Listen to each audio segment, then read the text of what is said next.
At Culinist, we believe that there is a better way to do groceries and also a better way to cook.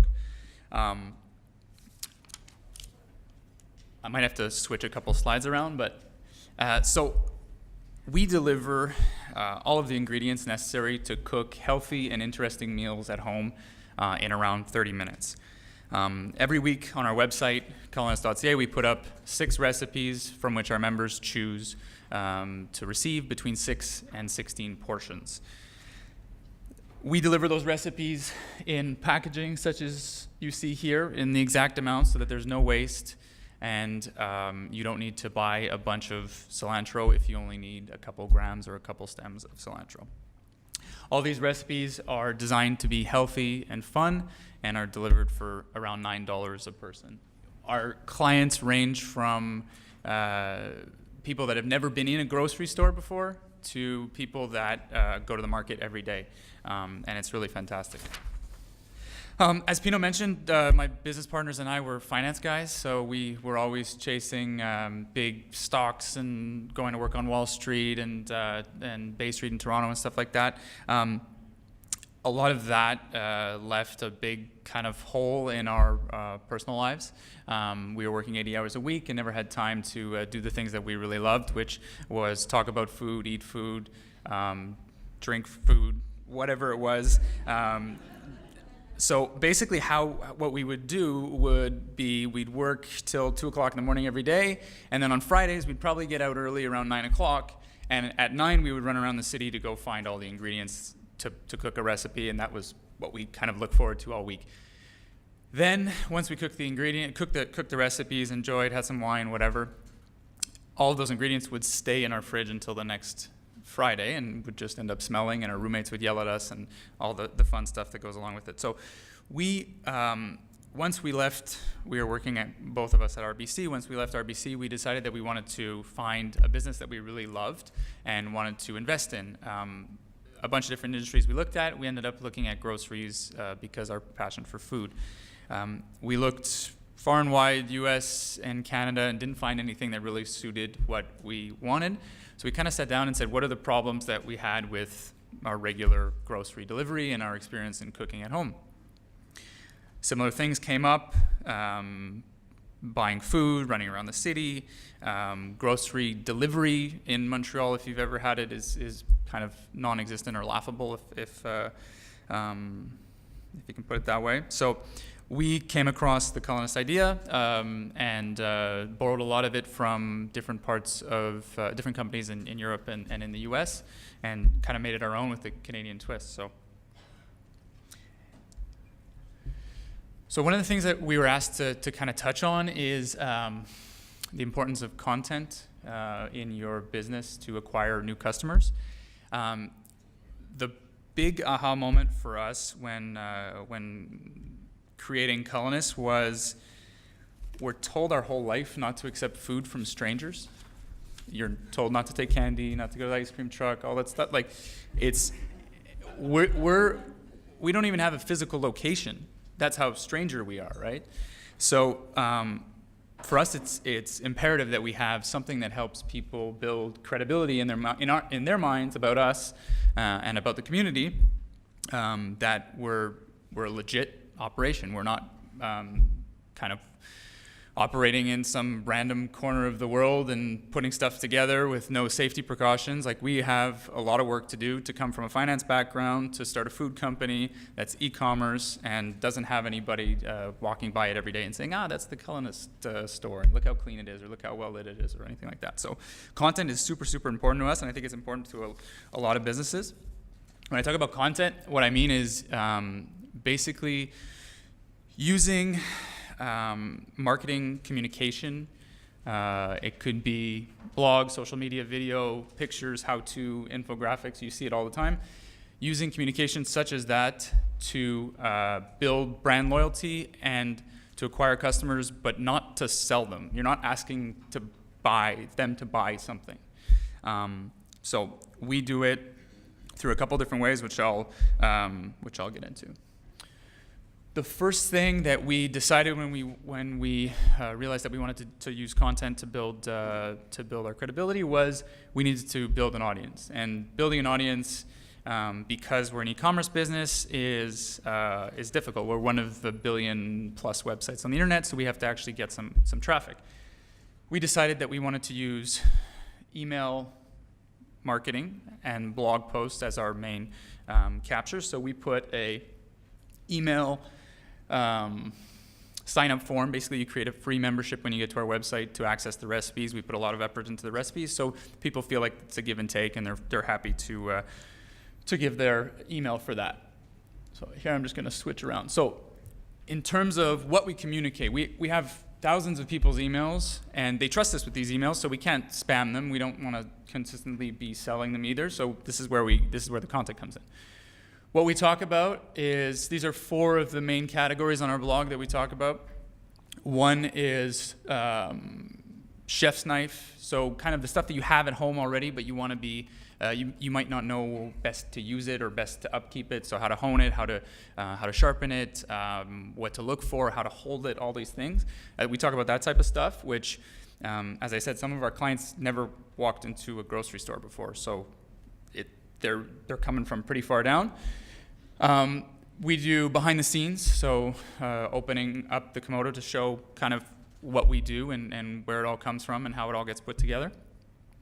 We do kitchen essentials, which is meant to make people feel like you don't need to spend thousands of dollars on a fancy sous vide machine to be a really good cook. You can spend $10 on a zester, and that's going to make you seem like a professional. And the last thing that we try and do and incorporate in our business is interesting ingredients. So kohlrabi is something that I'm sure everyone has seen either directly or out of the corner of their eye when they're at a grocery store, but they have no idea what it tastes like, where it comes from, how to use it, how long it stays for. So those are the type of things that we try and communicate to people with the blog and with the emails. Go back here. So then the other thing we do, obviously, this one's a little bit more mainstream. Everyone knows the power of social media. So Facebook, Instagram, we use contests, we use videos. We just gave away 2 barbecues to our members for posting barbecue-related pictures. So those type of things really engage people and really get people talking. The other thing is Pinterest for recipe discovery. A lot of our clients are 30 to 50-year-old ladies who love to go on Pinterest and look for recipes. They find our recipes, and it creates a community in which it gets shared, and a lot of goodwill gets created there too. And the last one that we're focused on now that we're really excited about is YouTube unboxing, showing people exactly what the experience is like start to finish, and how-to videos to help educate and make everyone feel much more comfortable in the kitchen.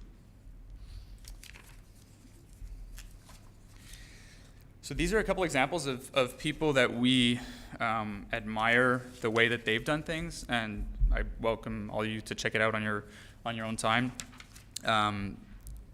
Using great content strategies, all these companies have become really world-class. So Mint and Shopify both use very detailed blog posts to help build credibility. Mint is a personal finance company. Shopify does e-commerce, which I'll talk about a little bit later.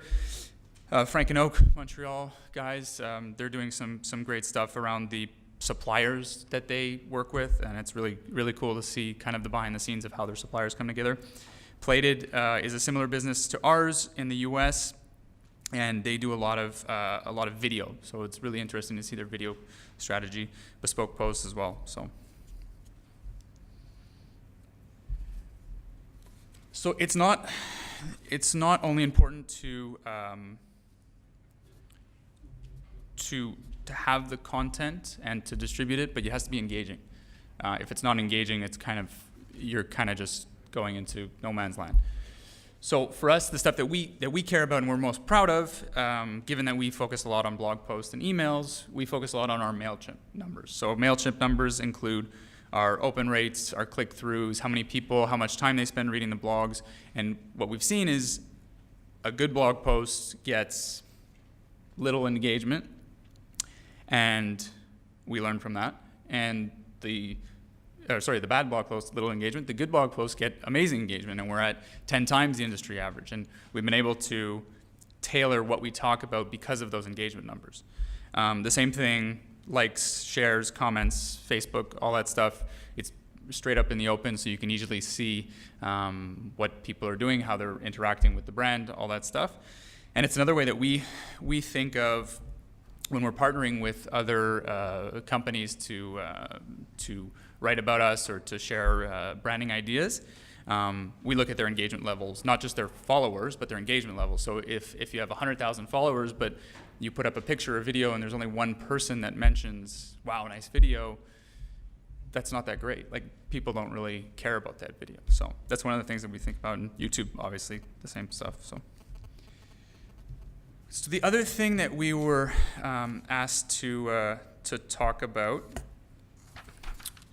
I think it's important because I guess we're probably the youngest company here. We've been around for about 6 months now.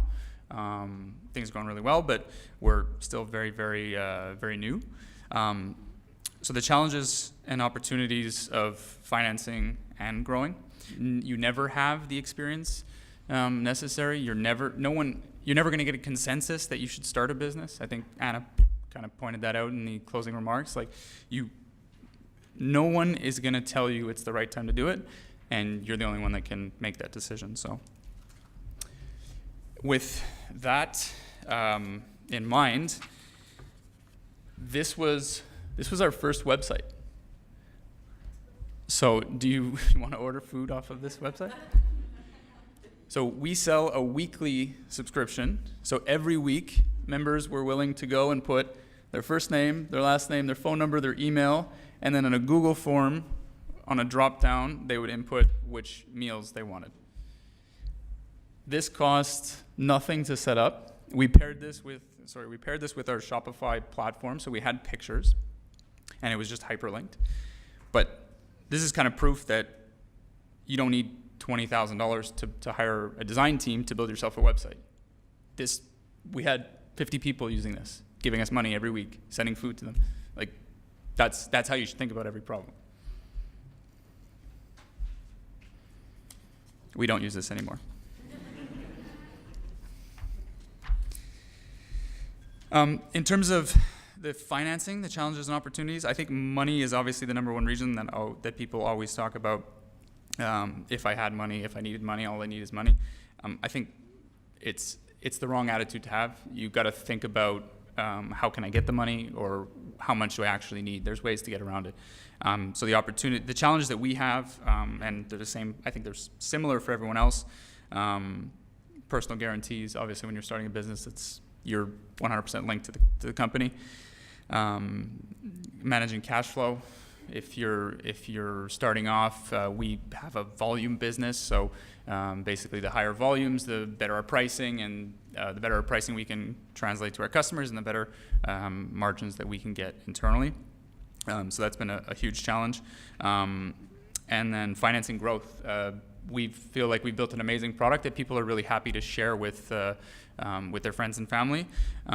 We have a ton of growth initiatives on the back burner right now, because it's just it's going to be too much money or too much resources to put immediately. But that's a big challenge. It's a good challenge that we have, but one of the main ones that we're thinking of now. The lean startup is just that mentality in terms of the opportunities. The lean startup is the mentality that I've been talking about. Crowdfunding and pre-selling product has been something that's been very popular recently. So the example of Pebble is interesting. They made one of the first smartwatches, and they ran a Kickstarter campaign. They sold, with a prototype and a website, $1 million worth of product in 24 hours, and then have since sold another $30 million. I think it's been in the last 12 months. So talk about thinking out of the box. They had an idea, they drew up a sketch, they marketed it well, they sold $1 million, and then they built the plant after. So we always try and keep fixed costs low, and then paying people over time. obviously negotiated up front. You don't want to have bad supplier relationships, but paying people over time if they believe in what you're doing, you can always work around the necessary adjustments to make it work. And then everybody knows about the financing markets now. So if you have an idea that's really taking off, I think people will be willing to put money into it. And it's something to consider. The last thing I wanted to talk about was the challenges and opportunities of growing. I think out of all of these things, the biggest aha and the most important for us is on the third point, gather client feedback. I think what we realized was not to don't listen to the problem or the solution that your clients are giving you feedback on, but think about it in a more holistic sense. And I give you an example. For us, we deliver the food in a refrigerated package with a liner, a box, and ice packs. No one is used to getting groceries in that format. So immediately people say, wow, that's a lot of stuff. People complain, they say, okay, well, it's a lot of stuff. I feel like I'm throwing out a ton of stuff, throwing out a ton of stuff. What you should really do is set up fridges that I can go and pick up stuff around the city. So there's the problem, there's the solution. We got feedback from 10 or 15 people, exactly the same thing. It sounds obvious, we should do that. What we did, and it wasn't immediate, but what we did was we found totally recyclable suppliers for all of the ice packs, the boxes, obviously cardboard, and the liners. We haven't heard any complaints since, and people are really, really excited to get their food every week. So we took what the problem they had, but we didn't take the solution they had, and we thought about it differently. So in terms of the opportunities, some other great examples. I think Airbnb is a fantastic example. They struggled for a long time to make sales, and what they ended up doing was being super creative and just emailing everybody who listed their apartment for rent on Craigslist. They would email them and say, you can make more money with us. Come and list on our thing. You're going to get professional photos, and we'll get it put up. That was probably the most important thing that Airbnb did to really gain traction. The other thing that they did was totally unrelated to their business that helped them finance themselves while they were kind of struggling, is they sold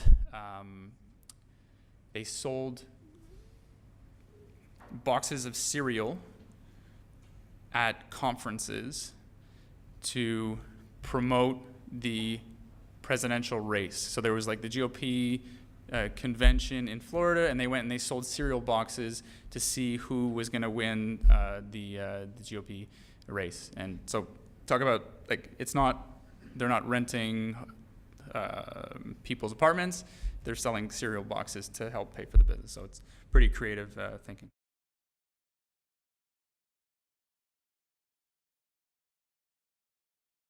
When you presented your first website, it sounded like it didn't work because it didn't look right, or it just didn't have that appeal, but it seems like it did.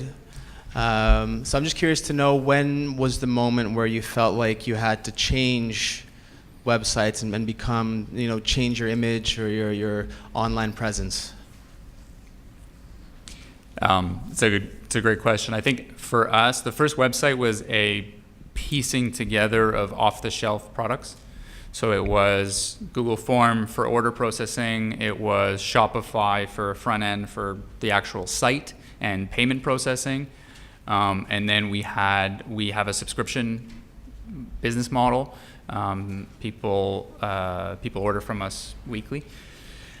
So then there was another add-on to that, and we got to a point where we thought that